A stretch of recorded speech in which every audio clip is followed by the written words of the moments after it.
But there is this family that we have been calling CPS on multiple times. He has 2 kids locked in an outbuilding. They've been in there for days. They're in that with the red door. It's padlocked. Locked with a padlock? Yes, I've seen him open it, say something to the kids, and I watched him lock it back.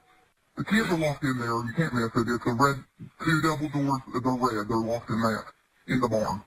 Welcome back to the Scream Files, where we dive deep into the most shocking true crime cases. Today we are talking about the horrific case involving 5 foster children and their foster parents, Jeanne Whitefeather and Donald Lantz. They called themselves loving parents, but what investigators uncovered was something more sinister. Jeanne and Donald weren't caregivers, they were captors, and the children they adopted weren't part of the family. They were victims of modern-day slavery. This is the horrifying case of abuse, racism, and exploitation that shook the nation. Before we begin, this video has a content warning. Some of the information you hear will be graphic in nature, so viewer discretion is advised.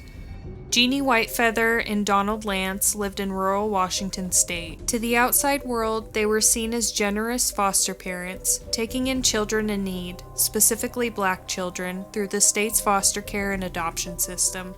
They eventually adopted 5 black siblings, which on the surface looked like a noble gesture, but inside their home, a nightmare was unfolding. The alleged abuse began in Washington state, where it was investigated for approximately a year by the Sheriff's Office and Child Protective Services. According to reports, the children were housed on a large ranch but were denied bedrooms in the main residence, and forced to perform manual labor outdoors for the majority of each day.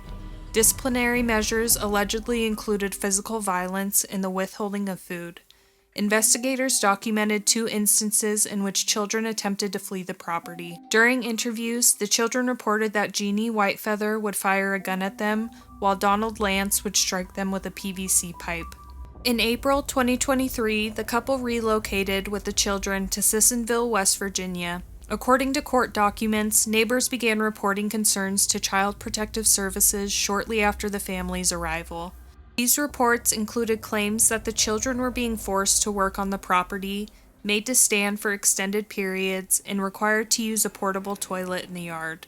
Ultimately, a report alleging that children were being locked inside a barn prompted law enforcement to respond to the Sissonville property in October 2023.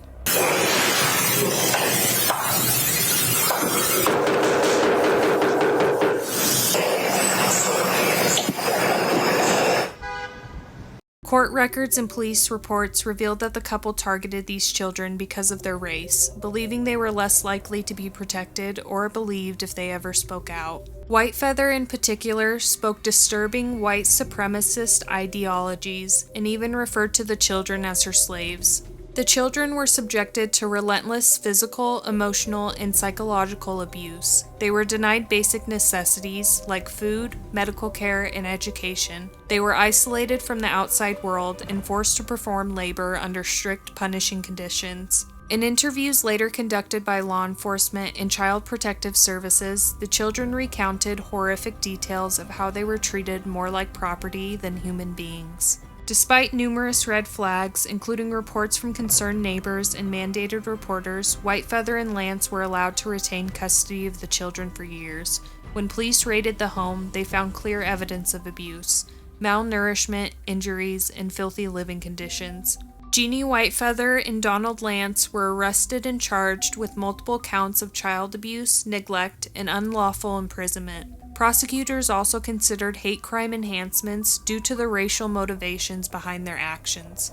Whitefeather was sentenced to 215 years in prison, while Lantz received 160 years in prison. The trial and still here today, which makes my job a lot easier.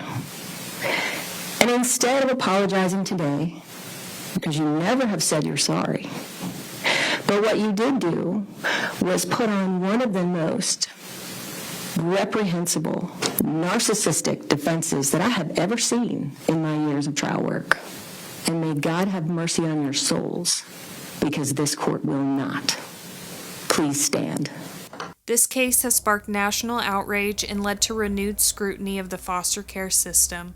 especially the lack of oversight and protections for children of color. Advocates are calling for major reforms to ensure children are not placed with families who exploit or endanger them. The 5 siblings are now in the custody of the state, receiving care and counseling as they begin to recover from the trauma they endured. This case is more than just a story of abuse. It's a reflection of deep-rooted issues in our child welfare system and society at large.